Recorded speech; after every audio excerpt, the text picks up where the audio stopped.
entire Bharat रे 4% लोक income tax दियंती एवं 4% लोक दियंती किंतु हिसाब रू देखाई से माने देश में 40% डिमांड को इन्फ्लुएंस करती तेणु या आखि आगे रखी जेहेतु मोस्ट ऑफ दी यही सब प्रकार लोक मध्यमित लोक से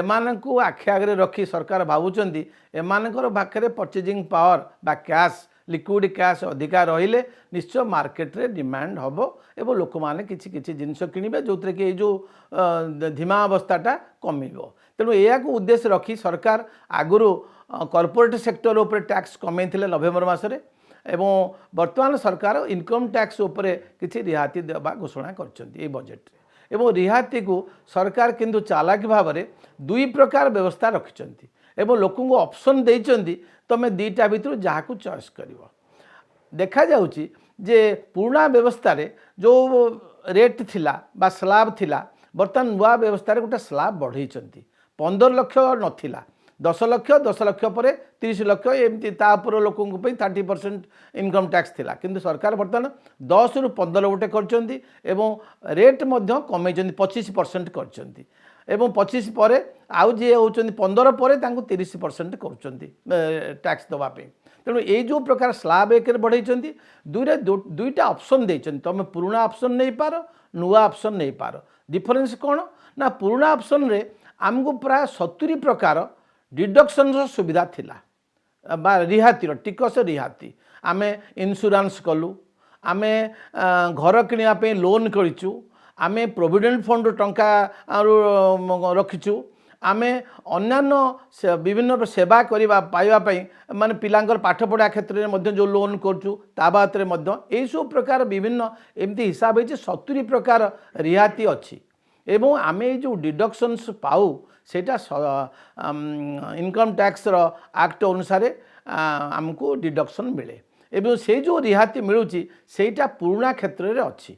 एवं नुआ क्षेत्र में किंतु सरकार जोटा करचंती जदियो टैक्स रेट कमेइचंती किंतु से जो डिडक्शन टाकू सब बंद कर देइचंती तेणु आपण को बड़ कथा रहा आपण को चॉइस करिया पड़िबो जे मु पुराना रेट अनुसार चलिबी बा नुआ रेट अनुसार चलिबी पुराना रेट रे डिडक्शन सबू अच्छी नुआ रेट रे डिडक्शन किछि नाही तेणु आपण को चॉइस करिया पड़िबो वर्तमान गोटे लोक को हिसाब करी देखिया पड़िबो जे मु पुराना रेट अनुसार जो टैक्स दौली डिडक्शन पाइला पर मु बेनिफिट पाउची किंबा नुआ रेट अनुसार बेनिफिट पाउची सरकार कहवा अनुसार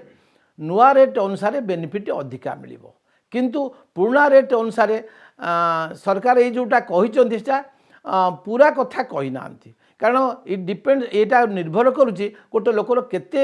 डिडक्शन होउतिला डिडक्शन केते परिमाण डिडक्शन होउतला जो कि से बेनिफिट पाउतला जड़े यदि अल्प डिडक्शन हो मनकर स्टैंडर्ड डिडक्शन आमर 50,000 अच्छी स्टैंडर्ड डिडक्शन होची आउ प्रोविडेंट फंड टंका मु किछि रखिछि ए डिडक्शन दारे खूब कम होतला तेणु ए क्षेत्र में लोक चाहिए सब बेले नुआ को नब पुराना को छाड़देव किंतु मनकर मोर हाउसिंग लोन अच्छी बहुत पैसार लोन मु करछि एवं प्रिंसिपल और सुध मध्य मु बेनिफिट पाउछि इनकम माने हेल्थ इंश्योरेंस करछि एवं मु प्रोविडेंट फंड अच्छी मोर एजुकेशन लोन छुआंग पे अच्छी ये सब प्रकार हिसाब कर देले जदि करी ताले मु देखुची मोर जे डिडक्शंस बहुत अधिका होची एवं मु सेवाटे पुराना नेले बेटर बेनिफिट पाइबे दान नुआ तेणु सरकार बर्तमान चालाई करी दीटा प्रकार व्यवस्था करचंती एवं लोक ऑप्शनल कर देइचंती तमे जहाँ को चूज करबा किंतु सितरे गोटे कथा करचंती जे आपण थरे नुआ नेले आ पुराना को आसी परिबेनी सेटा भी करचंती तेणु यहीटा सरकार बहुत चालाकी कर पर्टिकुलर जो बिजनेसमैन से पूरा स्ट्रिक्टली कर ऑप्शनल थरे ऑप्ट कला माने आउ पुराना को फेरी पारे तेणु सेटा गोटे रही तेणु आमर इनकम टैक्स रे बर्तमान जेहेतु दुई प्रकार ऑप्शन रहा तेणु आमको जोटा सुझीब सुविधा हम आमको जो अधिका बेनिफिट हम आम ताकू ग्रहण करवा एटा गोटे भल कथा कर सरकार कहीं मु ऑप्शन देवी मोर किसी ना डिडक्शंस तेणु मु नुआ नेबी जार डिडक्शंस बहुत परिमाण अच्छी बहुत थार बेनिफिट पाउला सी पुराना नब सो वी हैव ऑप्शंस किंतु या द्वारा जदिव सरकार रेवेन्यू किसी कम हो पारे किंतु लोकों पाखे चॉइस रखिंट लोक मुख्य रोचे सरकार उद्देश्य जे लोकों पाखे अधिका पैसा रोक ताकू खर्च करेंगे किंतु मोर गोटे बड़ कथा रोचे जहाँ पाखे पैसा अधिका सी खर्च कर किसी माने ना जदि गोटे बड़ लोक पाखे पैसा अधिका आउ से गुड़े डिडक्शंस पाउला से पैसा खर्च करेनि से पैसा सेविंग करे एवं गरीब लोक जे मध्यवित्त लोक से पैसा खर्च करे तेणु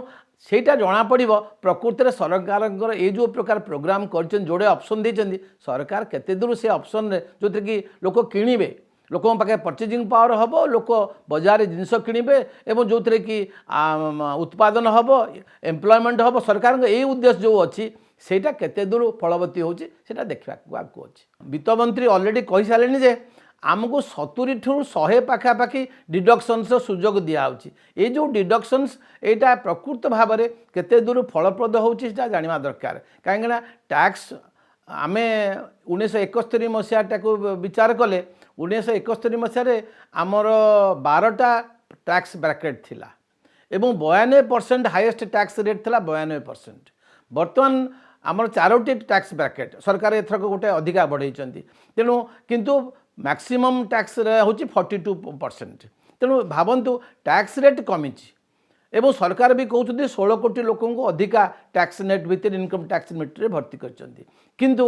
आउरी अधिका रहिछंती एते नेइकरी मध्य भी जदि आमे देखुछु जे गोटे 4% लोक देशर इनकम टैक्स दउछंती आपण भाबी पारंती केते लोक इनकम टैक्स फांकुचंती कौन पे फांकुचंती तेणु यही प्रकार यहीटा को सरकार कंट्रोल करबा दरकार एवं जेते वाइडर नेट करी सरकार अधिक रु अधिक सरकार उद्देश्य होची टैक्स रेट कमेले अधिक संख्यक लोक टैक्स दवापी पश्चातबोध हेबेनी बा कुंठाबोध करेनि किंतु सेटा केते दूर बर्तमान सुधा सेटा फलवती हेइनी आमर टैक्स वाइडर हेइनी आमे 4% लोक आमे मिनिमम 10% हवा दरकार सो दैट आमे भाबू जे डायरेक्ट टैक्स कारण जिते देश डेभलप करिवो आमर इनडायरेक्ट टैक्स रो